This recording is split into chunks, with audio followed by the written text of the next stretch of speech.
Nasa labas ako ng isang mataong subdivision sa Laguna lumaki. Sa isang bahay na may 2 palapag. Amoy sinangag, tuyo, at malakas na kape sa umaga. Ang aming mailbox ay bahagyang nakahilig. Para bang sumuko na rin ito sa bigat ng buhay. Sa loob nito, kasama ko ang aking mga magulang. At ang kakambal kong si Rafael. Madalas sabihin ng mga tao, kay mama na malaking biyaya ang pagkakaroon ng kambal. Mumingiti siya. Sumasagot ng, mapagpalang pasaway. Ngunit malalim sa loob niya at ni Papa. Napagpasyahan na nila kung aling kamay ang masarap hawakan. Si Rafael yung golden child. Siya ang laging may straight S. Ang tinatawag ni Papa na ating munting prodigy. Ako naman si Clara. Ang babaeng mahilig umakyat sa puno. Maglaro ng basketball hanggang dilim. At mag-uwi ng mga ligaw na kuting. Ang aking report card ay maganda. Pero hindi kailanman pambihira. Pinagmamalaki ng aking mga magulang ang mga tropeo ni Rafe mula sa Math Olympiad na para bang Olympic gold medals. Samantalang, ang aking mga trophy sa soccer ay nakatambak lang sa likod ng aparador dahil ayaw ni Mama ng kalat sa sala. Pagdating ng aming 14 na kaarawan, ang pagkakaiba namin ay parang bangin. May malaking handaan si Rafe sa Salamay Mga Lobo. Cake mula sa pinakamagandang panaderya sa bayan. At lahat ng kanyang kaklase ay imbitado. Para sa akin, sabi ni Mama, magpapakain na lang tayo ng lugaw sa charity mamaya. Anak, mas makabuluhan iyon. Ang ni mamayak na iyon ay nauwi sa wala. Dahil sa awkwardness. Sinundo ako ng mga kaibigan ko at dinala sa labas para kumain ng halo-halo. Naaalala ko pa ang lamig ng gabi na iyon. Kung paano nabawasan ng matamis na yelo ang kirot ng pakiramdam na nakalimutan ka. Si Lola Elena lang ang tanging taong tila nakakakita sa akin. Dumarating siya mula sa kanyang bahay sa Tagaytay minsan sa 1 buwan. Laging nakasakay sa kanyang lumang Toyota Revo. Dala-dala niya ang suman na binalot sa dahon ng saging at lihim na isinisiksik ang 500 piso sa palad ko.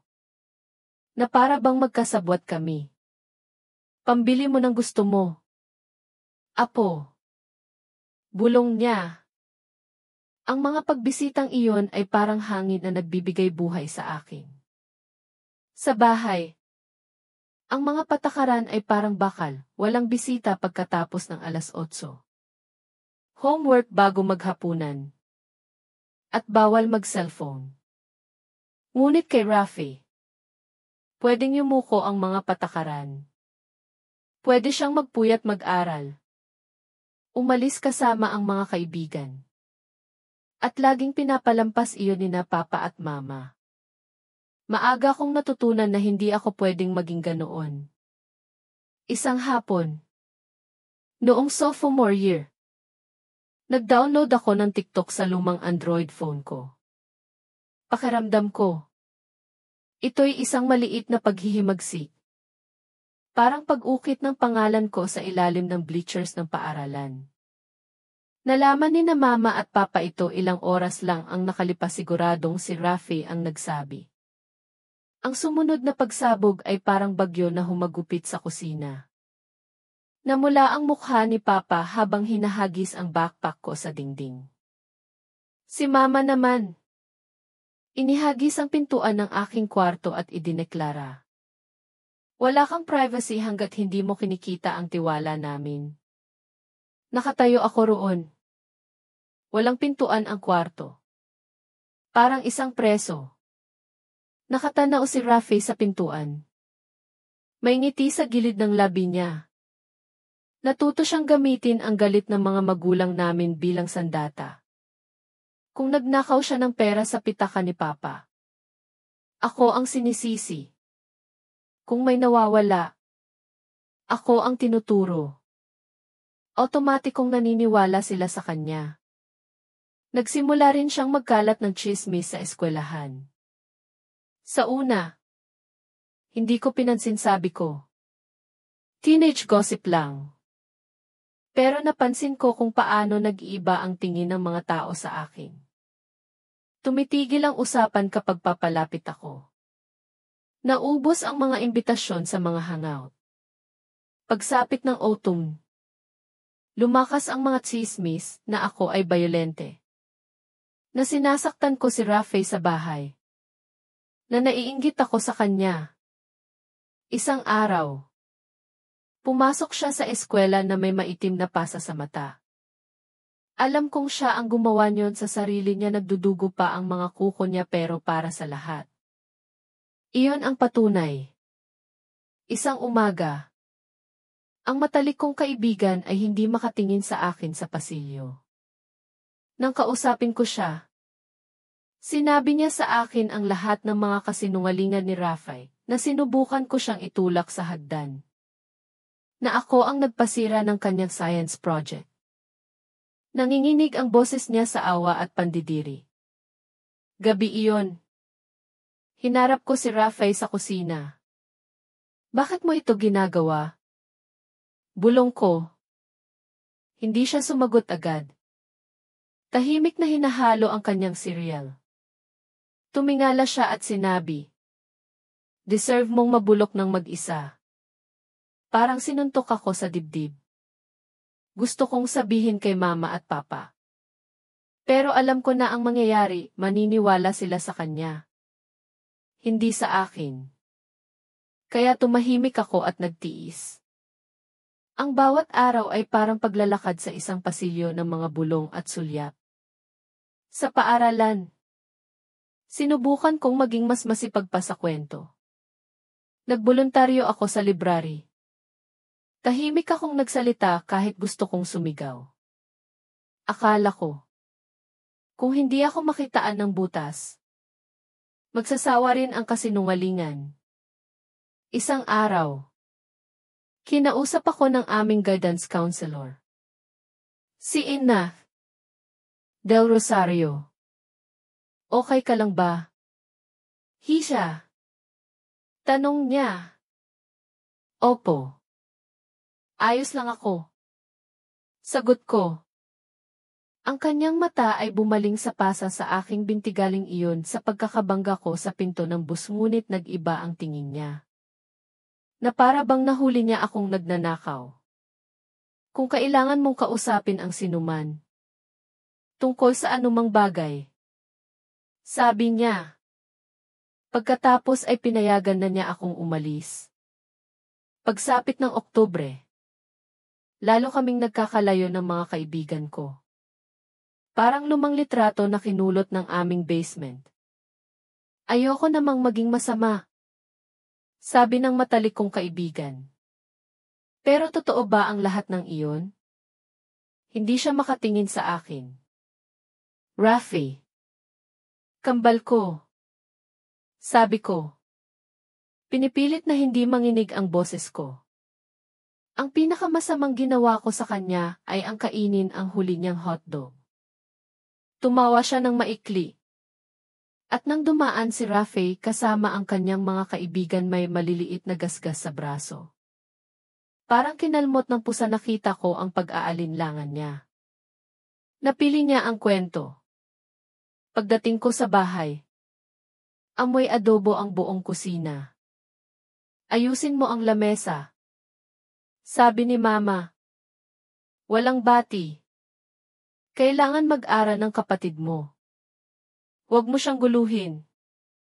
Gabi iyon. Habang nakahiga ako sa aking kamawalang pintuan. Bukas sa pasilyo, tinitigan ko ang kisame hanggang sa sumakit ang mata ko. Sa guhit ng ilaw mula sa pasilyo, naglipa na ang alikabok. Parang glitter sa tubig. Sa tuwing umaalingaw ang sahig.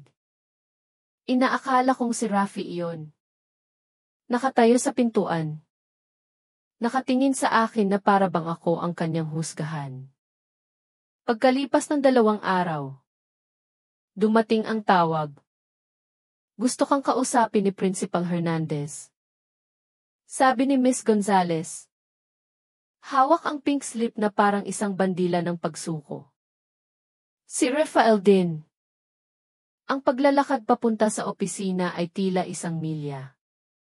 Sa opisina ni Principal Hernandez amoy malamig na kape. Luma at may poster ng Philippine Eagle nakaupo si Rafael. Nakatiklop ang kamay. Mukhang promising youth. Nakaupo sina Mama at Papa sa sofa. Si Mama. Hawak ang panyo. Si Papa. Mukhang isang galit na estatwa. Salamat sa pagpunta. Sabi ni Principal Hernandez. Mayroon kaming ilang ulat. Kasinungalingan. Bigla kong nasabi. Narinig ko kung gaano ako kadesperado.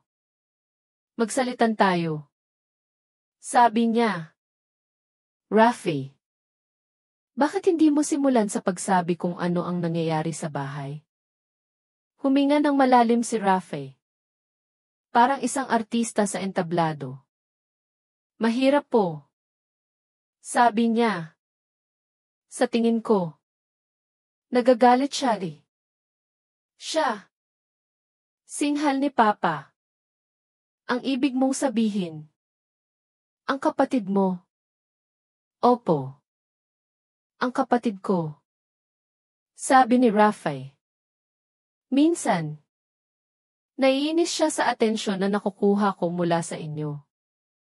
At sa akin niya binubunton ang galit niya. Huminga si Mama.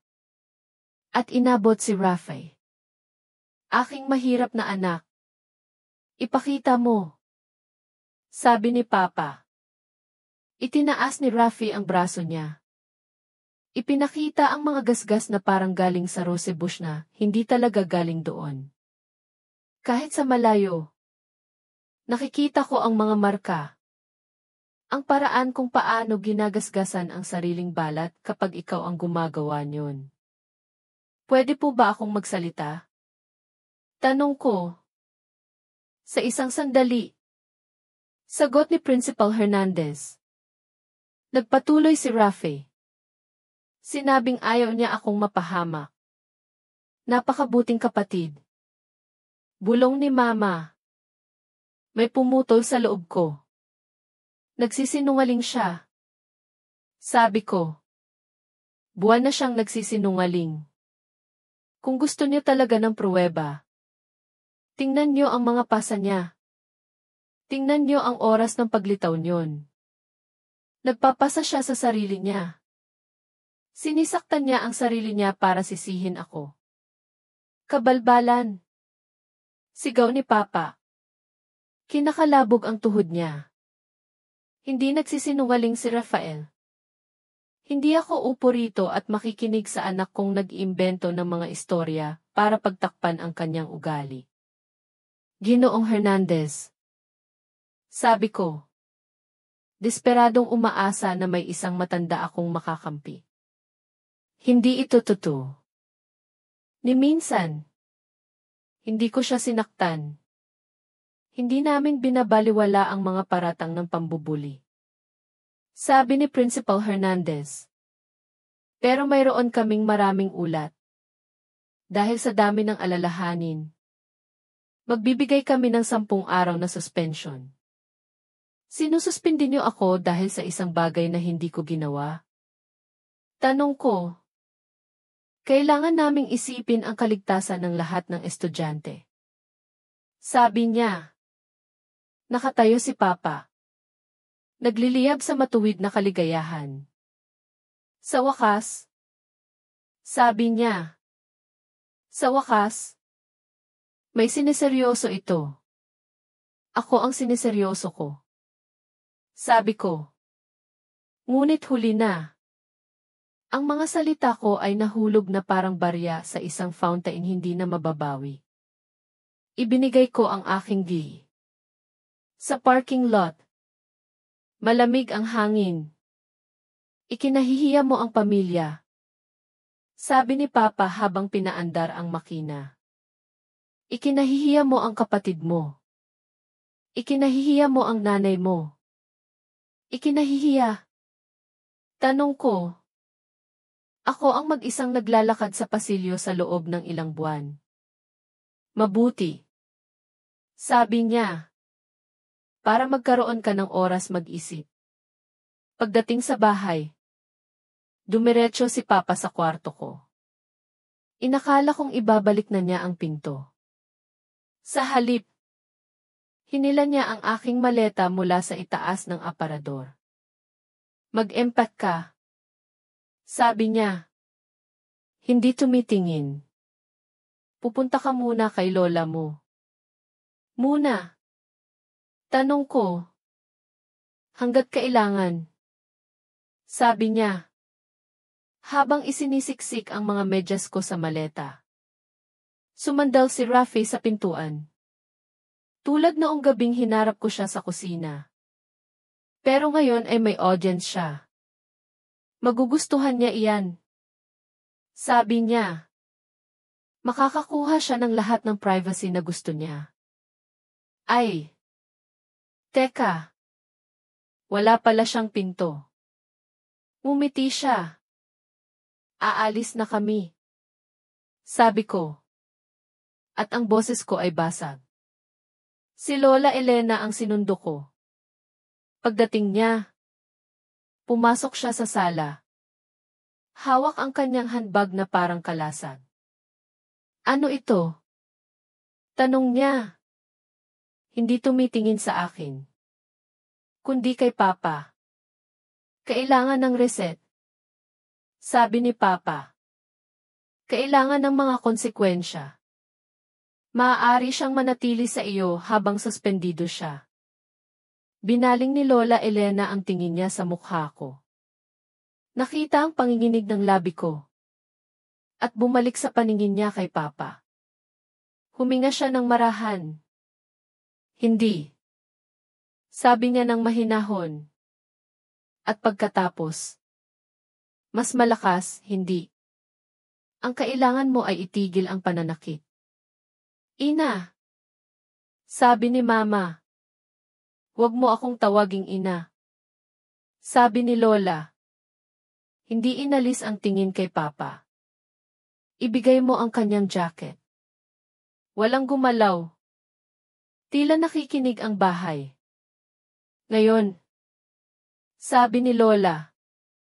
Nakita ko ang hindi ka panipaniwala. Naglakad si Papa sa aparador at kinuha ang aking jacket. Ibinigay niya ito sa akin na parang ebidensyang makakapaso sa kanya. Salamat po. Lola. Sabi ko. Tumingin siya sa akin. Ang mukha niya ay lumambot. Halika na. Anak. Sabi niya. Sumama ka sa akin. Bago ako lumabas, tumingala ako. Nasa tuktok si Rafay ng hagdanan. Nakangiti. Sa loob ng kotse. Tila nag-iisa kami sa mundo. Hindi ka nag-iisa. Sabi ni Lola Elena. Tumango ako. At tumango rin siya. Na para bang sinabi ko ang tamang bagay. Nakarating kami sa apartment ni Lola. Sa ibabaw ng isang hardware store sa sentro ng bayan. Amoy lumang kahoy at popcorn mula sa sinehan. Ang apartment ay maliit. Pero may pintuan ang kwarto ko. Isang totoong pintuan na may brass knob na kumikilatis kapag binuksan mo. Mas mabuti iyon kaysa sa anumang luho. Habang niluluto ni Lola ang pansit. Nagbabad ako ng mga gulay sa lababo. Maaari kang manatili hanggat kailangan mo. Sabi ni Lola. May hawak na sandok. Walang orasan para sa iyong paggaling. Hindi ko kailanman narinig ang salitang ipaggaling na ginagamit para sa akin. Nagdulot ito ng kerot at ginhawa sa aking dibdib. Kumuha ako ng part-time job sa library. Natuto ako sa Dewey Decimals. Ang sweldo ay maliit. Pero ang 2 oras na katahimikan ay napakasarap. Noong nag-winter formal sa bagong eskwelahan, sinabi ng mga bagong kaibigan ko, sina Jamila at Laurel, na sumama ako sa kanila. Kahit anong suot. Pwede. Sabi ni Jamila. Dinala ako ni Lola sa rummage sale ng simbahan. Nakakita kami ng damit na kulay pink, needless ₱5 lang. Paglabas ko ng banyo, nakasuot ng damit at kulot ang buhok. Nagulat si Lola. Alam kong maganda ka. Sabi niya. Pero ngayon, opisyal na. Sa sayawan, nakilala ko ang mga tao. Nakita ko ang sarili ko na tumatawa. Hindi kinakabahan. Walang tumitingin sa mga kamay ko. Walang nagbubulungan. Sa mga umaga kung kailan ako ginugulo ng nakaraan nangangarap na nag-aaway sa opisina ng principal, tiningnan ko ang pintuan at pinaalalahanan ang sarili ko na bubuksan lang iyon kapag gusto ko. 1 linggo pagkatapos ng formal, nag-buzz ang phone ko. Unknown number. Binuksan ko ito. Mom! Sabi ng lola mo. Okay ka raw. Gusto naming mag-usap. Tinitigan ko ang mensahe hanggang sa lumabo ang mga titik. Pumunta ako sa hagdanan. Nag-type at nag-erase. Sa wakas, sumulat ako, ligtas ako kay Lola. Sasabihin ko sa inyo kapag handa na ako. Hindi ko ito sinend. Itinago ko ang telepono at bumalik sa trabaho. Kinagabihan, pagkatapos naming maghapunan ng chicken noodle soup na may amoy thyme, sinend ko ang mensahe. Agad na nagping ang telepono, anak. Mahal ka namin. Ang pag-ibig ay isang salita na madalas hiramin at ibinabalik ng sir. Itinuon ko ang pansin ko sa aking notebook. Gumuhit ako ng isang maliit na constellation sa sulok. Dahil kaya ko. Sa loob ng 2 taon, naging masigla ang buhay ko. Nag-apply ako sa kolehiyo. Gamit ang scholarship sa pagsulat. Nakita ko na hindi lang ako magaling magsulat. Gusto ko ito. Bawat client na nakukuha ko. Bawat blog post na sinusulat ko. Ay parang isang brick na inilagay ko sa dingding na magpapatatag sa akin balang araw. Hindi ako tumigil sa pagtawag kay Lola tuwing linggo. Para kang gumaan. Apo. Sabi niya minsan. Para kang naglalakad na sa sarili mong daan. Nang mag-mid-20s na ako. Ang laptop ko ang naging opisina ko at pasaporte ko. Sinusulatan ko ang mga client sa Sito, Austin, at kahit sa kabundukan ng Vermont. Nagpadala ako kay Lola ng mga postcard mula sa bawat stop. At laging gumuguhit ng maliit na pintuan sa likod. Isang araw, nakita ng isang malaking lifestyle brand ang aking trabaho at binigyan ako ng isang malaking kontrata. Nagtrabaho ako ng gusto. Nang mag-viral ang aking trabaho, nag-imbita ako sa isang local business podcast. Pagkatapos, tinawagan ako ng lumang kolehiyo ko at inanyayahan akong magbigay ng seminar tungkol sa freelancing.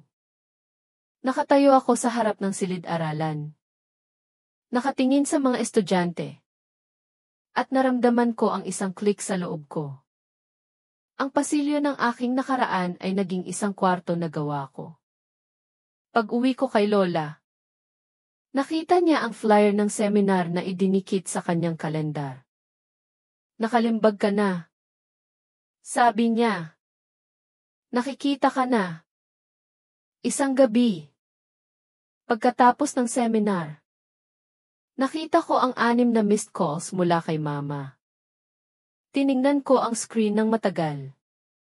Hindi ko narinig ang pangalan niya sa loob ng 1 dekada. Tinawagan ko siya. Anak. Sabi niya ng masigla. Sa isang salita na iyon. Narinig ko ang bawat holiday commercial. Bawat pilit ng ngiti. Ayos ba ang lahat? Tanong ko. Maayos. Sabi niya. Nakita ka namin sa Z. Sa Channel Siyam. Tungkol sa pagsusulat. Ang ganda ng tindig mo. Narinig ko si Papa. Ipinagmamalaki ka namin. Sabi niya. Magaling ka. Nag-usap kami tungkol sa trabaho ko. Pagkatapos, nagtanong si Papa. Masyadong kaswal. Kaya, magkano ang kinikita mo ngayon? Ano? Pamilya tayo. Sabi niya. Hindi ka dapat nahihiya. Nagretiro na kami. Anak. Kailangan ng bahay ng mga renovation. Tumutulo na ang bubong. Sa tagumpay mo. Nagbigay ka sa amin ng pag-asa. Pwede mo kaming tulungan. Kahit kaunti lang. Pamilya tayo. Dagdag ni Papa. Dapat mong ibahagi ang iyong tagumpay. Nakatayo ako sa bintana. Nakatingin sa mga street light. Hindi mo ako kinausap sa loob ng maraming taon. Sabi ko. Pinalayas niyo ako. Pinaniwalaan niyo ang mga kasinungalingan laban sa akin. At ngayon, tumatawag kayo dahil kailangan niyo ng pera. Wala kang utang na loob. Singhal ni Mama. Pinalaki ka namin. Hindi. Sabi ko. Si Lola ang nagpalaki sa akin. Naramdaman ko ang lumakong takot na humihila sa akin. Ang bigat ng pagkakasala. Ngunit may umusbong sa loob ko. Kung gusto niyo ang tulong ko. Sabi ko. Kailangan niyo munang sundin ang kondisyon ko. Sabihin niyo ang totoo. Sa publiko. Sa harap ng buong angkan. Aminin niyo na nagkalat si Rafael ng kasinungalingan. Na naniwala kayo sa kanya. At na pinalayas niyo ako. Kabalbalan iyan. Hindi. Sabi ko. Sa publiko. Tulad ng kahihiyang ginawa niyo sa akin. Ako ang iyong ama. Tungkulin mong tulungan ang iyong pamilya. Hindi ako ang inyong safety net. Sabi ko. Hindi ako ang inyong scapegoat. Gusto niyo ng reset. Ito na iyon. Ibinaba ko ang telepono bago sila makasagot. Tama iyan. Anak. Sabi ni Lola Elena. Ikaw na ang may hawak ng iyong kwento. Kinabukasan. Parang pugad ng bubuyog ang aking telepono. Mga tawag. Text. At voicemails. Galit si Mama. Nasasaktan si Papa. Si Rafe. Na ang numero ay hindi ko man lang na-save. Ay nagpadala ng isang smog na text, hindi kailanman gagawin ni na Mama at Papa ang hinihingi mo. Kaya tigilan mo na ang pagiging makasarili. Ang galit ko ay tumibok. Malinis at malinaw. Inaakala pa rin nilang pag-aari nila ang iyong kwento. Sabi ni Lola Elena. Panahon na para bawiin mo. Kinagabihan. Nag-type ako ng isang mahabang email. Hindi lang para sa mga magulang ko. Kundi para sa bawat aunt. Uncle. At pinsan nakilala ko lahat ng miyembro ng angkan. Isinalaysay ko ang lahat, ang handaan ni Rafe. Ang pintuan na inalis. Ang tsismis sa eskwelahan. At ang gabing pinalayas ako ni Papa. Sumulat ako tungkol sa aking paggaling. Sa scholarship. Sa paglalakbay. Sa dulo. Idinagdag ko ang screenshot ng text ni Rafe, kung saan inamin niya ang kasinungalingan. Sa ibaba nito, sumulat ako ng isang pangungusap, ito ang katotohanan na matagal na ninyong hindi alam. Nag-click ako sa send. Kinabukasan, bumaha ang mga tugon. Wala akong ideya. Patawarin mo ako. Maraming pinsan ang humingi ng tawad. Ang mga mensahe mula sa aking mga magulang at kapatid ay nagbago mula sa pagmamakaawa. Naging banta. Inakusahan ako ni Papa ng paghila ng family matter sa kalye. Nagpadala si Rafael ng isang text, pagsisisihan mo ito. Ipinakita ko ito kay Lola. Tumawag tayo ng abogado. Sabi niya, isang cease and desist letter ang ipinadala. Pagkatapos, katahimikan. Walang tawag. Walang text. Ang katahimikan ay parang pagtayo sa isang bukid pagkatapos ng bagyo kalmado. Payapa. Sinabi mo ang iyong kwento. Sabi ni Lola, habang nag-aabot ng tsaa. Ngayon, kailangan nilang mamuhay kasama iyon. Lumipas ang 2 taon. Ang mga postcard ko ay nakadikit pa rin sa ref ni Lola, mga lugar na pinuntahan ko dahil gusto ko. Hindi dahil sa tumatakas ako. Lumipat ako sa sarili kong loft sa Quezon City, na may magandang tanawin. Tuwing gabi, iniikot ko ang susi sa pinto ng 3 beses. Parang isang ritual. Si Lola ay bumibisita tuwing weekend. May dalang pansit at mga halamang gamot.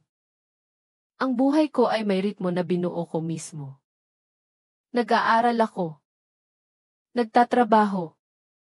Tumatakbo sa ilog. At nagbabasa ng mga libro. Hindi kailanman sinunod ng aking mga magulang ang aking kondisyon. Hindi sila humingi ng tawad sa publiko. Huminto na rin ang kanilang mga mensahe. Minsan, nananaginip pa rin ako tungkol sa aming lumang bahay. Sa panaginip, ang pinto ng kwarto ko ay nakabalik na. Ngunit sa halip na pumasok, tumatalikod ako at naglalakad palabas. Patungo sa liwanag ng araw. Nagising ako na panatag ang aking puso. Sa aking mesa, may litrato ako na nakangiti. May hawak na marker. Nagtuturo. Sa tuwing tinitingnan ko ito, nakikita ko ang pruweba ng buhay na binuo ko, isang kwarto na may pintuan. Isang boses na nagsasabi ng totoo. At mga kamay na sumusulat ng sarili kong kwento. Wala na ako sa pasilyo. Nasa isang kwarto na ako na may bintana. At ang pinakadakilang tagumpay ay ito, ang kakayahang pumili. Kung ikaw man ay nasa gitna ng sarili mong bagyo, tandaan, walang sinuman ang may karapatang sumulat ng iyong pagkatao. Kung ikaw ang bida sa sarili mong kwento, anong unang kabanata ang babaguhin mo? Ibahagi mo ang iyong saloobin sa comment section. Ang iyong boses ay mahalaga.